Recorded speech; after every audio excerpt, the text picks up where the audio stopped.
ခမည်းမှာပန်းနိုင်ကိုလက်တကန်းအလိုရောက်နေပြီလို့ထင်လိုက်တဲ့အချိန်မှာရအားလုံးအပြောင်းပြန်ဖြစ်ပြီးငရေကန်နဲ့ပြန်ကျသွားဘူးသလား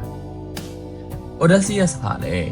သူ့ရဲ့ဇာတိမြေအီတစ်ကာကကမ်းခြေမီးတိုင်တွေကိုလှမ်းမြင်နေရပါတယ်။စနစ်ကြောင်လွမ်းခဲ့ရတဲ့အရာလက်တကန်းပါတယ်မှာဒါပေမဲ့အဲ့အချိန်မှာပဲအမှားတစ်ခုမိုင်မဲမှုတစ်ခုဟာသူတို့ကိုအိမ်ပြန်လန်းကနေကီလိုမီတာထောင်ပေါင်းများစွာဝေးရအောင်ပြန်လွင့်သွားစေခဲ့ပါတယ်။ဒါဟာနတ်ဖျားတွေရဲ့နှိပ်စက်မှုမဟုတ်ပါဘူး။လူသားတွေရဲ့လောဘမယုံကြည်မှုကနေဖြစ်ပေါ်လာတဲ့ဘေးအန္တရာယ်ပါ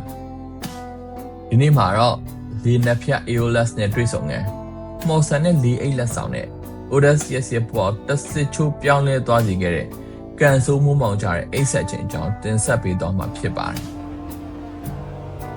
Polyphemus ရဲ့ကူကအသက်လူထွက်ပြေးလာပြီးနောက် Odysseus တို့ဟာစမ်းကြဲတဲ့ကျွန်းကျွန်းစီရောက်ရှိလာပါတယ်။အဲ့ဒါကတော့ပင်လယ်ပြင်မှာမျောနေပြီးကျင်းနီတတိုင်းကြီးတွေကာရန်ထားတဲ့ Aeolia ကျွန်းမှာဒီကျွန်းရဲ့အရှင်တခင်ကတော့လေတို့ရဲ့အရှင် Aeolus ပါ။သူဟာနတ်ဖျားတွေရဲ့အချစ်တော်ဖြစ်ပြီး Zeus နတ်ဖျားစီကလက်ဆောင်ဖြစ်လေတွေကိုထိန်းချုပ်နိုင်တဲ့စွမ်းအားကိုရရှိထားသူဖြစ်ပါတယ်။သူဟာသူ့ရဲ့ဇနီးသားသမီးတွေနဲ့အတူနေ့စဉ်ပျော်ပွဲဆိုင်အေးချမ်းစွာနေထိုင်သူပါ။ Aeolus ဟာရက်ရောရဲ့ကောင်းဆောင်တဦးလည်းဖြစ်ပါတယ်။သူက Odysseus တို့တလလုံးလုံးအိတ်ခံပြီး Trojan စစ်ပွဲအကြောင်း Greek သူရဲကောင်းတွေရဲ့အကြောင်းစိတ်ဝင်စားနားထောင်နေပါတယ်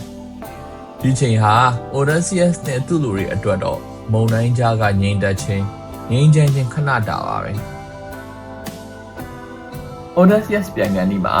Aeolus ကအဖိုးမဖြတ်နိုင်တဲ့နတ်ဆောင်တစ်ခုပေးခဲ့ပါတယ်။အဲ့ဒါကတော့9နှစ်သားနွားသရေနဲ့လှုပ်ထားတဲ့အိတ်တစ်လုံးပါ။အဲ့ဒီအိတ်ထဲမှာခီးစဉ်ကိုနှောက်ယှက်နိုင်တဲ့မြောက်လေတောင်လေနဲ့အရှိလေပြင်းတွေအကုန်လုံးထည့်ပြီးတော့ငွေကြိုးနဲ့တင်းကျပ်စွာချီနှောင်ထားပါတယ်။အနောက်လေပြေလေညင်းတစ်ခုတည်းကိုပဲလွှတ်ထားပေးပြီးတော့အဲ့ဒီလေက Odysseus တို့အိမ်ပြန်ရအောင်ဖြည်းဖြည်းချင်းတွန်းပို့ပေးမှဖြစ်ပါတယ်။ Aeolus ကသေချာမှာပါတယ်။အိမ်ပြန်မရောက်မချင်းဒီအိတ်ကိုဘယ်တော့မှမဖွင့်ပါနဲ့တဲ့။ Odysseus ကလည်းလက်ခံခဲ့ပါတယ်။ဒါပေမဲ့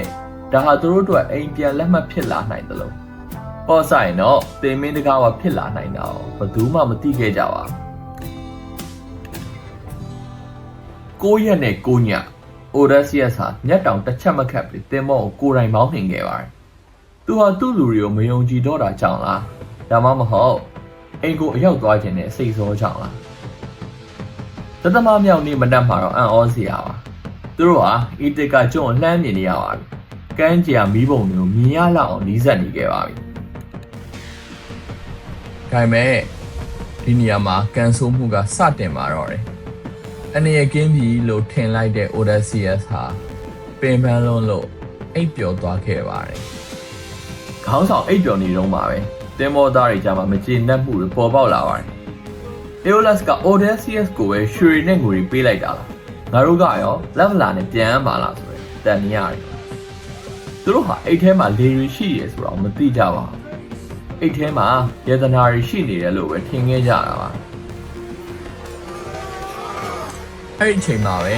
အဖွဲသားတယောက်ကအိတ်ကိုဖွင့်လိုက်ပါတယ်။အိတ်ပွင့်သွားတဲ့ခဏမှာပဲ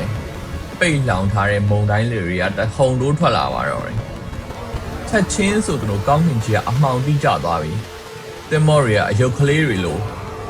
မြေပြင်းကြကတစ်ရွက်ကလေးတွေလိုလွင့်စင်သွားပါတော့တယ်။ပြင်းထန်ထားတဲ့မုန်တိုင်းဟာသူတို့ကို Aeolia ကျွန်းစီကိုပဲပြန်ပို့လိုက်ပါတယ်။ Odysseus ဟာနိုးလာတဲ့အချိန်မှာတော့အရာအားလုံးကိုနားလည်သွားပြီးစိတ်ပြက်အားငယ်လုံးလုံးကိုရေထဲခုန်ချပြီးတက်သေးရမလားဒါမှမဟုတ်ဒီဖြစ်ဆိုးကြီးကိုကြိတ်မိတ်လက်ခံပြီးအသက်ရှင်နေထိုင်ရမလားဆိုပြီးတွေးဝင်နေခဲ့တာပါ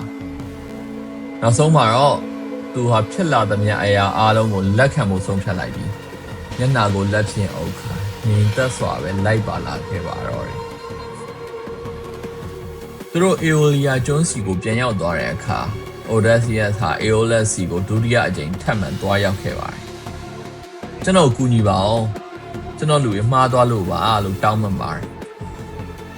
ဒါပေမဲ့ Aeolus ရဲ့တုံ့ပြန်မှုကတော့ပြတ်သားပါတယ်။ထွက်သွားစမ်း။နတ်ဖျားတွေမုန်းသိနေတဲ့လူကိုငါထပ်မကူညီနိုင်ဘူး။ Aeolus အတွက်တော့ဒါတိုက်ဆိုင်မှုမဟုတ်ပဲ Odysseus ကိုနတ်ဖျားတွေကအိမ်မပြန်စေခြင်းဘူးဆိုတဲ့သက်သေအဖြစ်မြင်သွားတာပါ ဒီဖြစ်ပျက်ကနေကျွန်တော်တို့ဘာသင်ခန်းစာတွေရရှိမလဲအောင်မြင်မှုဆိုတာ view ဟာကောင်းရုံနဲ့တော့မရပါဘူးအဖွဲ့သားတွေကြားထဲမှာရှိနေတဲ့ယုံကြည်မှုနဲ့သစ္စာတရားကလည်းအရေးကြီးပါတယ်။ Odysseus ဟာအိတ်ထဲကလျှို့ဝှက်ချက်တွေကိုသူ့လူတွေကိုမပြောပြခဲ့ပါဘူး။ဒါဟာမယုံကြည်မှုကိုဖြစ်စေခဲ့ပါတယ်။သင်္ဘောသားတွေရဲ့လောဘကလည်းအောင်မြင်ခံဒီမှာအရာအားလုံးကိုဖျက်ဆီးခဲ့ပါတယ်။ခုတော့သူတို့မှလေးနဲ့ဖျားရဲ့အကူအညီမရှိတော့ပါဘူး။သူတို့ကရှေ့ဆက်ရမယ့်ခီးစဉ်မှာလူသားသားဘလူးကြီးတွေနဲ့ကြောက်မက်ဖွယ်ရာဆုံးမစာစီတို့နဲ့ဘလို့ရင်ဆိုင်ရမလဲအပိုင်း6မှာတော့လူသားစား Lastrygonians တို့မြေမှာစွန်စားကမ်းများကိုဆက်လက်တင်ဆက်ပေးတော့မှာဖြစ်ပါတယ်အဲ့ဒီပိုင်းမှာတော့ Odysseus ရဲ့တင်မောအုပ်စုကြီးတစ်ခုလုံးဘယ်လိုပျက်စီးသွားမလဲဆိုတာဆက်လက်ဆောင်ကြည့်ပေးကြပါဦးအားလုံးပဲ like and subscribe လုပ်ထားဖို့လဲမမေ့နဲ့ဦးနော်